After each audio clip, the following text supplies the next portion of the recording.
Welcome to మందాస్ kitchen. నేను మీ నరేందర్. నరేన్ రెడీగా ఉన్నావు. ఈరోజు మన ఇంట్లో చలనం మిగిలిపోయింది కదా, చలనము. దాన్ని ఏం చేయాలనుకుంటున్నావు చెప్పు. ఇంకా దాన్ని ఏం చేయాలనుకుంటున్నప్పుడు చలన్నం మిగిలినప్పుడు చలన్నాన్ని పోపు కన్నం అంటాం. అంటే మన తెలంగాణ భాషలో పోపు కన్నం అంటారు, మన ఆంధ్ర భాషలో ఏమంటారో నాకు తెలియదు, సారీ. కాబట్టి పోపు కన్నం ఎలా చేసుకోవాలి, దాన్ని చిన్నపిల్లలకు పెట్టేటప్పుడు ఇది నిన్నటి అన్నం, ఇది చలన్నం, దీన్ని ఇట్లా చేసిన అని చెప్పొద్దు. చెప్పకుండా దాన్ని మొత్తం మనం ఫోన్కేసి వాళ్ళకి పెట్టేస్తే మంచిగా ఎమ్మిగా ఉంటుంది. దాన్ని మంచిగా ఆనందం తీసుకుని తింటారు. దాన్ని ఇప్పుడు ఎలా చేయాలో చూపిస్తాను రండి. ఇంట్లో చలనం మిగిలిపోయింది అనుకోండి, ఏం పర్వాలేదు. రాత్రి అన్నం వండాము కానీ ఇంట్లో తినలేదు, అవతలకి వెళ్ళి తినేసి వచ్చాం, అన్నం అంతా మిగిలిపోయింది అని అంటూ ఉంటారు చాలామంది. కానీ దానికి ఎలాంటి చింత అవసరం లేదు. దీన్ని ఏం చేసుకోవాలి ఇప్పుడు నరేన్ మనకి ఈజీగా ఒక రెసిపీ చూపిస్తాడు. అదేంటో చూద్దాం రండి.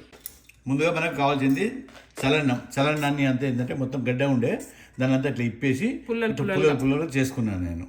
ఈ పుల్లలు చేసుకున్న తర్వాత దీంతో పాటు అల్లం వెల్లుల్లి పేస్టు ప్లస్ పల్లీలు, పచ్చిమిరపకాయ సన్నగా తరిగాను, కొంచెం పుదీనా, కరివేపాకు, ఆనియన్, ఉల్లాకు, కొంచెం శనగపప్పు నానబెట్టి పెట్టుకున్నాను. దీంతో పాటు మనకు కావాల్సింది మిర్చి పౌడర్, సాల్ట్, పసుపు, ఆవాలు, జీలకర్ర. ఇప్పుడు దీనిలో మనము ఒక 1.5 టీ స్పూన్ అనుకోండి, ఇది 1.5 టీ స్పూను మిర్చి పౌడరు, దానికి సరిపోయేంత సాల్ట్, అంటే దాదాపుగా ఒక్క టీ స్పూన్ పడుతుంది అంతే, ఇంత సాల్ట్. ఇది వేసుకొని దీన్ని ముందు కలుపుకోవాలి. దీన్ని ఈ విధంగా రైస్కు మొత్తం ఈ మిర్చి పౌడర్, సాల్ట్ పట్టుకోవాలన్నట్టు.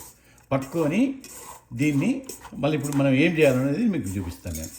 మనం ప్యాన్ పెట్టుకున్నాం కదా, ప్యాన్ లోపల మనం ఒక 3 టీ స్పూన్ల ఆయిల్ వేసుకున్నాను. ఇప్పుడు ఈ ఆయిల్ గరం అయింది. ఈ గరం అయిన తర్వాత దీనిలో మనము హాఫ్ కప్ అంటే దాదాపుగా ఒక 100 ఉంటుంది, 100 ml. ఇది ఈ కప్పు హాఫ్ కప్ కదా, ఇది 100 గ్రాములు ఉంటుంది. ఇది తో పాటు కొంచెం శనగపప్పు, నానబెట్టుకున్న శనగపప్పు ఉంది కదా, దాన్ని కూడా కొంచెం ఫ్రై చేసుకున్నాం. 50 గ్రామ్స్ శనగపప్పు, 50 ml శనగపప్పు ప్లస్ పల్లీలు, ఇవి వేయించుకొని పక్కకు పెట్టుకోవాలి.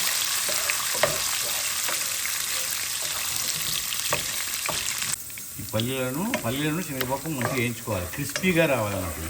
ఇవి క్రిస్పీగా ఉంటేనే అన్నంలో టేస్ట్ కూడా సూపర్గా వస్తుంది అన్నట్టు. మనం అయితే క్రిస్పీ రావద్దు అనుకుంటే మాత్రం డైరెక్ట్ రైస్లోనే నూనె ఫస్ట్ వేసేసుకొని దానిలోనే అన్ని పచ్చిమిరపకాయలు, ఉల్లిగడ్డలు అన్నీ వేసేసి దాంతో వేసుకుంటేనేమో పల్లీలు మెత్తగా అవుతాయి. మెత్తగా కావద్దు, క్రిస్పీగా రైస్లో మనం తింటుంటే క్రిస్పీగా రావాలనుకుంటే ఈ విధంగా చేసుకోవాలి. ఇప్పుడు పల్లీలను ఇవి శనగపప్పు కొంచెం మంచి కలర్ వచ్చింది కదా, మంచి క్రిస్పీ అయినాయి. ఇప్పుడు దీన్ని నూనెలోకి వెళ్ళి తీసి పక్కకు పెట్టుకుందాం. ఇప్పుడు దీనిలో కొన్ని పచ్చిమిరపకాయలు మనం కట్ చేసుకున్నామా, సన్నగా తరిగింది. ఆ పచ్చిమిరపకాయలు, ఉల్లాకు, కరివేపాకు, కొంచెం పుదీనా వేసుకొని ఇది ఫ్రై అవుతుంటేనే మనం ఏం చేయాలంటే అల్లం వెల్లుల్లి పేస్ట్, ఇది 1 టీ స్పూను అల్లం వెల్లుల్లి పేస్ట్ వేసుకొని దీన్ని బాగా ఈ విధంగా కలుపుకొని ఇప్పుడు దీనిలో ఒక ఆనియన్ వేసుకున్నాను సన్నగా తరిగి. ఈ ఆనియన్ కూడా వేసుకొని ఈ ఆనియన్ కొంచెం గోల్డెన్ బ్రౌన్ వచ్చే వరకు దీన్ని వేయించాలి.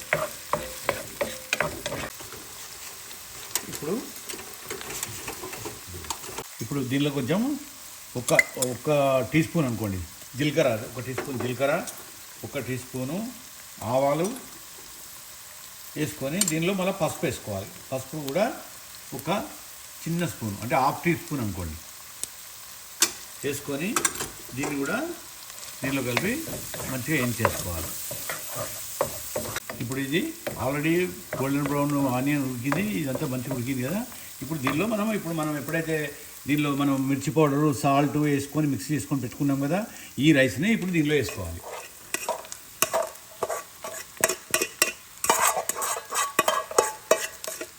ఇప్పుడు దీన్ని మంచిగా కలుపుకోవాలి. దీనిలో ఎందుకంటే కింద మొత్తం మసాలా ఆయిల్ అంతా ఉంది కదా, అదంతా ఇట్లా పట్టుకున్న తర్వాత ఇప్పుడు దీనిలో కొంచెం గరం మసాలా కూడా వేసుకోవాలి.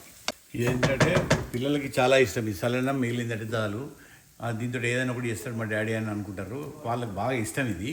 అందువరకుగానే చలనం మిగిలిందనగానే ఫోన్ కేసు అన్నం పెట్టుకుంటారు.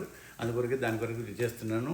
ఇది దీనిలో కొంచెం ఒక half teaspoon garam masala, ధనియాల పౌడర్ అన్నీ కలిపి ఉంటాయి ఇందులో. గరం మసాలాలో ఇవి అన్నీ కలిపి వేసేసుకున్నాం. వేసుకొని ఇప్పుడు దీన్ని బాగా కలిపి ఈ విధంగా కలుపుకొని కొంచెం దీన్ని కూడా కొంచెం క్రిస్పీ కావాలి. దీన్ని పూర్తిగా మెత్తగా ఉండొద్దు, అంతవరకు కొంచెం కలుపుతూనే ఉండాలి. దీన్ని కలుపుకుంటూ చాలా టేస్ట్ ఉంటుంది. ఇప్పుడు దీన్ని ఏం చేయాలంటే దీన్ని అంతా కలిపాం కదా, ఇప్పుడు దీనిలోకి వెళ్ళి కొంచెం రైస్ తీసుకొని ఇట్లా చేతిలో వేసుకొని ఇట్లా టెస్ట్ చేసి చూడాలి.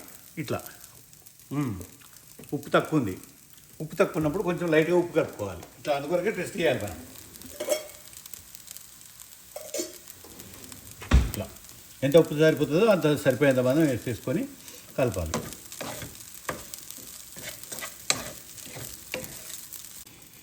ఇప్పుడు రైస్ ఆల్రెడీ అయిపోయింది. ఇది ఈ పోపు కన్నం. ఇప్పుడు దీనిలో మనం ఈ పీనట్స్ ప్లస్ శనగపప్పు మొత్తం మంచిగా రోస్ట్గా వేసుకున్నాం. ఈ రోస్ట్ చేసింది ఇప్పుడు దీనిలో వేసేసుకుందాం. దీనిలో వేసేసుకొని మళ్ళీ కలుపుకుందాం. ఇది ఏంటంటే నోట్లోకి మంచిగా క్రిస్పీగా వస్తూ ఉంటాయి, తిన్న కొద్దీ మజా వస్తుంది అన్నట్టు. ఈ విధంగా మనం రైస్ రెడీ అయింది కదా, ఇక ప్లేట్లో తీసేసుకొని తినడమే, అంతే. మీకు కొంచెం కొత్తిమీర ఉంటే కూడా కొత్తిమీర కూడా వేసుకోవచ్చు. కొత్తిమీర తినని వాళ్ళు అయితే అవసరం లేదు, కొత్తిమీర ఉంటే కొత్తిమీర కూడా వేసుకోండి. నేను మాత్రం వేయలేదు. ఇప్పుడు దీనికి టెస్ట్ చేసి చూద్దాం ఎలా వచ్చిందో. ఇట్లా పల్లీలు క్రిస్పీగా అన్నంతో నమ్ముతుంటే దాని మజా వేరు. 100% చాలా సూపర్ ఉంటుంది ఇది. మీరు మీ ఇంట్లో చేసుకోండి. కాకపోతే పిల్లలకు మాత్రం చెప్పేటప్పుడు మాత్రం చల్లనమని చెప్పొద్దు, చెప్తే వాళ్ళు తినరు. కానీ ఇట్లా చేసి పెట్టిన తర్వాత వాళ్ళు తింటే సూపర్గా ఉంది మమ్మీ మళ్ళీ చేయండి మాకు అని 100% అడుగుతారు. ఇది మీకు నచ్చినట్టయితే లైక్ చేయండి, షేర్ చేయండి, సబ్స్క్రైబ్ చేయండి. మంచి మరి ఒక వీడియోతో మీ ముందుకు వస్తాను. అంటిల్ దెన్ సైన్ అప్ మీ నరేందర్.